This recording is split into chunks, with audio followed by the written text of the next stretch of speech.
It's only a few days away, the election. And Joe Biden is doing pretty good. Usually near the end of an election like this, the race tightens. It's not really happened in this case. So I'm going to break down the national average, going to go state by state with battleground states. And I'm also going to show you the chances based on 538's projection on who is going to win the election. So first up here,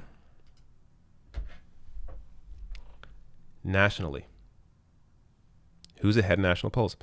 So as you see, as I've discussed in the past in these other breakdowns, really since October 1st, there has been this massive change in the race. And that coincides with the first debate. I think that first debate, for whatever reason, people that weren't already aware of Trump's insanity became aware of his insanity on that night, and the race widened considerably. Since then, I guess you could say it's tightened a little bit. I mean, at one point, Biden was up by 10.7 here. Now looks to be, it keeps moving, but here, 8.9. That's a big gap. In 2016, the gap between Trump and Hillary, I believe, was about 2 to 4 points, but it definitely was not near 9 points. So understanding, of course, as well, that the national, or I should say the popular vote, is not going to decide the election. But the wider the margin, the likelier it is that Biden also wins in the battleground states as well. But let's go through some of those. So first up, Arizona. Biden has been consistently polling very well here in Arizona, up by 3.2 now, or 2.8. So it's tightened a little bit, I suppose, but still sitting at about 3 points. Let's check out Florida, of course. There you go. It's been close the entire race, pretty much in Florida. 2.2 there for Biden. Check out Georgia, another new potential battleground state. Biden leading here by 1.7. So this is one state where Biden's actually been increasing his lead up until the election. So looking pretty good here, as you see. Not too long ago, he was only up by 0.3.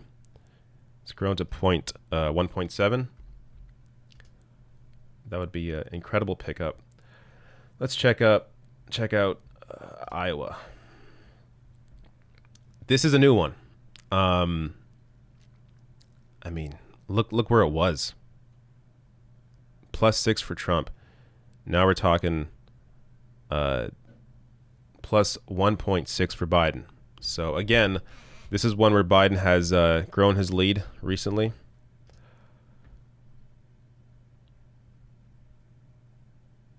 Let's check out Michigan. Michigan's looking pretty comfortable. Biden up by 9.1. Nevada, Biden up by 6.1, looking pretty good there as well. North Carolina, close. But again, we're talking, I mean, there are a lot of states now that we would just completely gloss over because, of course Trump would win. But now we're seeing several states where Biden is a very close competitor, here leading by 2.3. Ohio has consistently been with Trump for the most part, so not surprising here to see Trump still leading there. But, his lead's gone down. So on the 24th, leading by 1.4, now sitting at 0.1. All right. Looking better than I thought there in Ohio.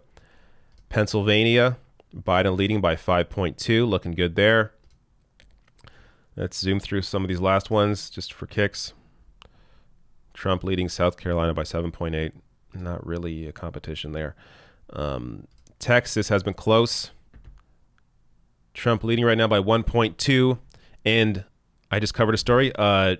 Texas has seen the biggest voter turnout ever, or I should say bigger than 2016, and that's with early voting. So they have more ballots in already with the than 2016 had in its entirety. But again, of course, COVID-19 pushing a lot of people to vote early. So it doesn't necessarily say or mean that there's going to be a big turnout for Democrats, but it is a sign of good turnout. Last ones here. Let's do. It's curious, Virginia. Okay, not even close. Let's do Wisconsin. Here we go. All right. Now let's get to the 538 projection. And the reason I use 538 is they were the most accurate in 2016. And they weigh polls. So certain pollsters have a better track record than others, and they base a lot of their polling on that. So they have, an entire calculation that goes into it. Let me check out the chances here. Biden is favored to win the election 89-10. Pretty good. From memory here, I believe 2016, Hillary was favored in this exact same projection to win 75. So she was 75 and 100 as opposed to Biden with 89. So Biden heavily favored here. Of course, this is the best case scenario, plus 400. More than likely around here somewhere. All right. You know what? I'm not going to call anything early, of course. But I do think it's obvious that Biden is going to win the popular vote. There's no debate about that at all. He will win the popular vote. But will he be able to win on Election Day? Will Trump be able to stop the count of the mail-in balloting? Will Trump be able to claim victory on Election Day and do whatever he can to fight the count of mail-in ballots and steal the election? I think that's what people are really wondering. And for that, we just got to wait a few more days to find out what happens.